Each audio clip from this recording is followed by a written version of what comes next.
What's up? This is Listen to Tony with me, Anthony Olensky, the press review. Do-do-do-do-do-do-do-do. Yeah, today's Friday, May 26th, and I'm going to start off with a quote, as usual, from my Momentum plugin. A hero is one who knows how to hang on for 1 minute longer. This is a Norwegian proverb. Um, I guess it's the same thing of like going the extra mile.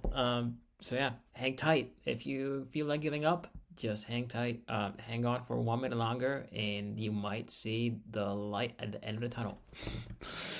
I got three things for you today. One is about layoffs in at at Facebook. Another one is about expectations debt, which is kind of related, I guess, to the first topic, and then a little Twitter thread about scaling a little AI tool. All right, without further ado, the first article, it's from the Washington Post, and the title goes, Mark Zuckerberg unveils scrappier future at Meta after layoffs. Mark wants to be scrappy again. And so, yeah, the article, it's a 4 minute long article. Talks about what's going on at Facebook. Everyone is heard about the layoffs. And it's a quote from Zuck. Going through restructuring and layoffs and changes like this is obviously a very difficult thing. So it's not like we're going to end up in exactly the place that we were before, because that wasn't my goal. I wanted to get to a scrappier place. And yeah, so Meta owns Facebook, WhatsApp, Instagram. They notified employees, mostly concentrated in the company's business division, which includes teams that work in advertising, human resources, policy initiatives. Their jobs were being cut. The thing I think was that was a bit not necessarily done the best way was that they announced this in March, and the article goes deeper into how, well, yeah, 2023 was deemed by Zuckerberg the year of efficiency, and the cuts have like rolled and roiled, I guess, Meta's workforce, which has been going through an unprecedented morale crisis as employees' confidence in senior leadership and the direction of the company declines. So, yeah, some have blamed top executives for failing to make better investments on hiring decisions, et cetera, et cetera. The thing is that basically there was so much uncertainty that no one was getting long-term work done in the past quarter. So I'm curious how Meta's, and mainly, I guess it was Facebook, but yeah, Meta's quarterly or results for Q3 are gonna look like. No, actually, sorry, Q2, because yeah, most of these people are probably just like hanging out and thinking like, yeah, I'm gonna get fired either way. I'm not gonna do shit. But I googled the what was the number of employees, like the history of Meta Platforms head count, and I ended up on this website called Stock Analysis. So yeah, here's the price. If you're not looking at my recording, so Meta's platforms, the stock price is 257.95 this afternoon, CET, or 11:37 a.m. EDT. And anyway, going back to the employee headcount, so they started tracking this, or at least on this website, 2009 they had 1,200 employees, and it grows. The headcount grows for like steadily, I guess, kind of until like 2016, 2017, 2016, like I guess the presidential election. And that's when, just for context, right, Donald Trump won the election. Everyone was like saying, oh, Meta helped, or Facebook back then help the Russians meddle with the U.S. elections. And I'm just kind of talking. This is my theory, right? I haven't read this anywhere. I'm just looking at this chart and thinking like, yeah, what the fuck happened here? 2016, they had 17,000 employees. 2017, 25. 2018, 35, and then whoa, what's going on? 2021, 71,000. 2022, 86,000. Fuck, like they had a lot of money. And I guess these are also you have the election, you have to regulate more. I guess they had like a lot of people were hired for these non-technical positions for I guess content moderation, and that's also these are also the boom years for I guess Silicon Valley, and a lot of startups were created during those years and were also flushed with cash, and they're probably spending a lot on Facebook ads. So yeah, Mark just thought, yeah, let's get bigger, let's hire also all the great talent that could have built a competitor or something that could have jeopardized the success of Facebook.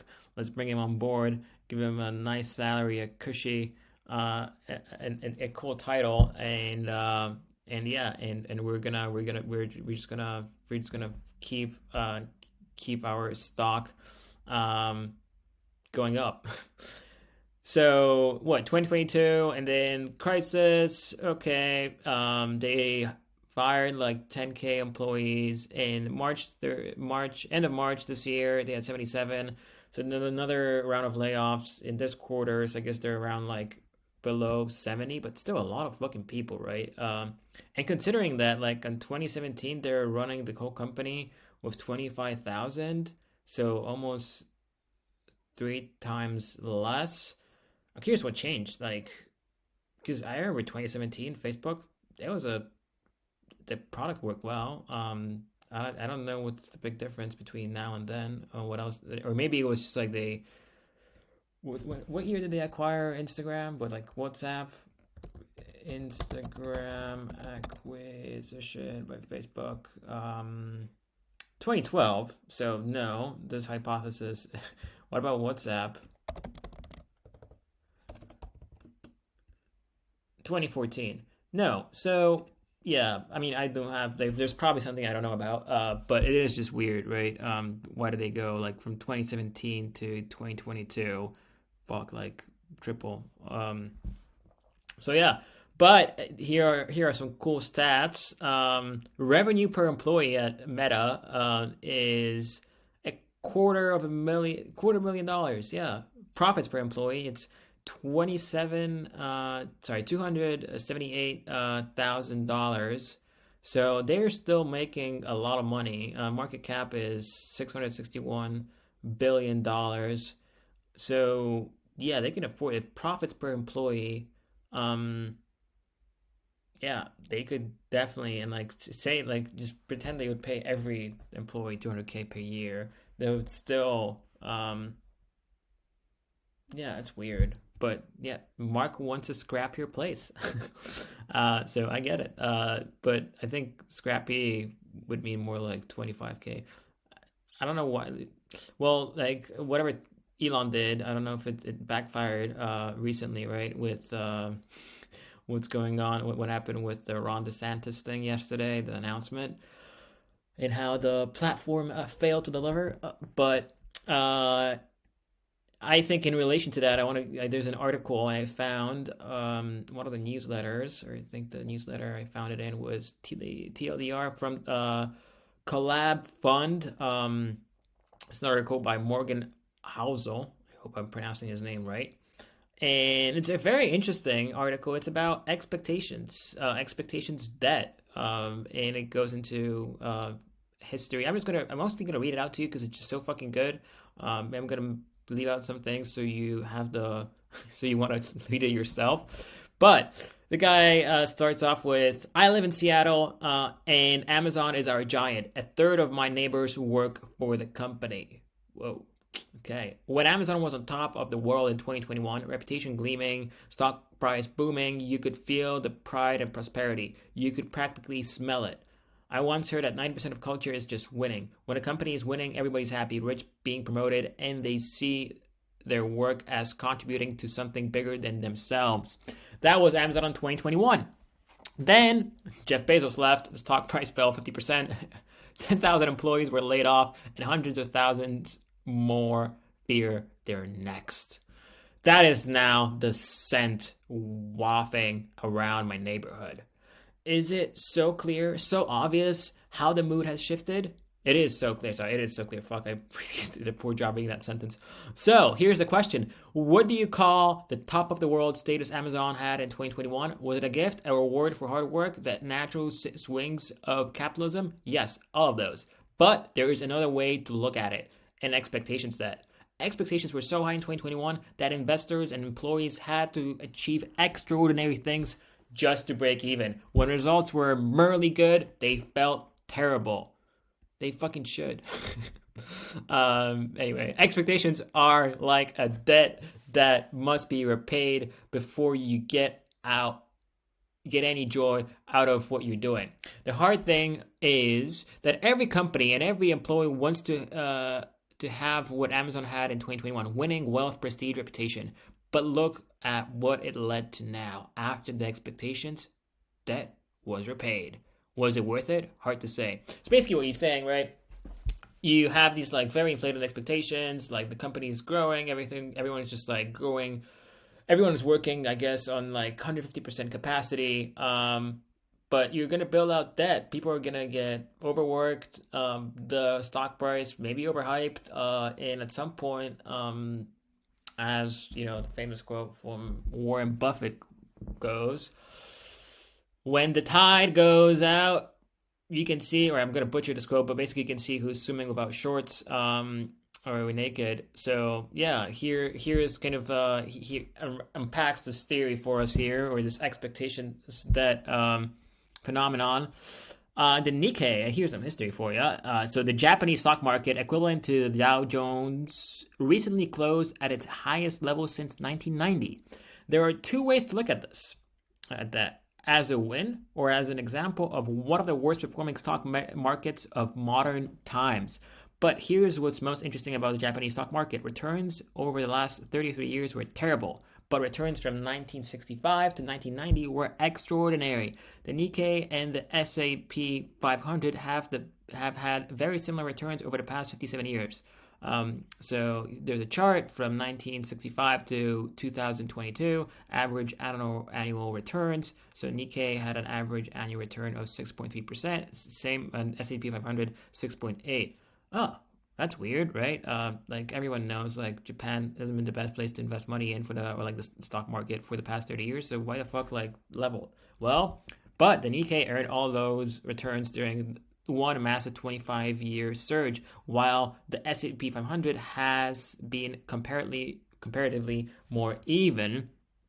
Another chart showing the excess in the 60s to 90s in Japan, 14% growth of the Nikkei stock market, average annual returns, S&P 500, 5.4, and then past 30 years, Nikkei 0, average annual returns, S&P 500, 7.5. And so going back to the article, the author says, I don't think it's fair to say that Japanese stock market stagnated over the last 33 years. What really happened is that 50 years of returns were stuffed into a 25-year period in the late 20th century, and the past 3 decades of misery has just been repaying that excess. Here again, high expectations in 1990 were like a debt that had to be repaid before investors could benefit. No one got a statement for that debt. It didn't show up on anyone's balance sheet. No one knew what the interest rate would be. But it was very real debt that anchored investors down, destroyed wealth, and took a third of a century to pay down. So, okay, excess in Japan. And yeah, they had to basically pay for that because suddenly the expectations and the boom and whatever, like the hype, gone. And here's the last, I believe, section of the article about expectations debt. And I'm going to bring this back to Meta in a second for you. An asset you don't deserve can quickly become a liability. Ooh, what does that mean? You don't deserve an asset, but okay. Maybe your portfolio surged during a bubble. Your company hit a monster valuation, or you negotiated a salary that exceeds your ability. It feels great at the time, but really eventually catches up and demands repayment in equal proportion to your delusions plus interest. Oof, That's a hard. So yeah, there you go, Meta employees. You were fucking delusional. Uh, these debts are easy to ignore because they are often repaid in the form of self doubt and crushed morale. Well, there we go. Like, this is what's going on. That article from the Washington Post. This guy said it.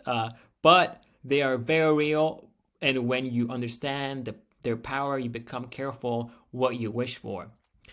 Companies should want the valuation they deserve, not a penny more. Well, what the fuck does that mean? What do you deserve? We should have like a judge for like free market, right? Anyway, workers should want a salary that matches their skill and nothing more. Yeah, I don't want to get paid more. You know what? Like, I think $10 matches my skill. No, fuck. Like this. Like they're offering me more money. Of course, I'm gonna go. Like, how does this negotiation even go? Families should want a lifestyle they can sustain and nothing higher. What about the American dream? I'm just being a bit tongue in cheek here, but is a collab fund like a communist thing? No. Collab fund, well, I'm going to look into who they are in a second for you. But no, I'm just finishing up the article for you. None of those are about settling or giving up. It's about avoiding a certain kind of psychological debt that comes due when reality catches up. Yes, I know. Thank you, Morgan. But still, there's a Stoic saying, misfortune weighs most heavily on those who expect nothing but good fortune. Okay, expecting nothing but good feels like such a good mindset. You're optimistic, happy, and winning. But whether you know it or not, you're very likely piling up a hidden debt that must eventually be repaid. So, newsflash: don't have too much fun because it's gonna bite you in the ass someday.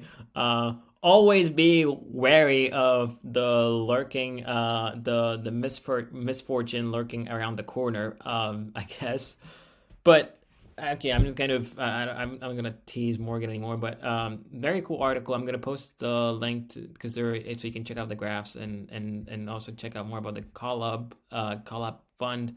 I'm just curious, but yeah, going back to Meta. So yeah, expectations that like overblown expectations. I've shown you numbers. We discussed it, right? They overhired. The market cap was, I guess, close to $1 trillion, and now it's a bit less. It's still fucking massive. So yeah, like overhype, 100%. I'm here. I'm on this. Like I'm on the same page as Morgan on this.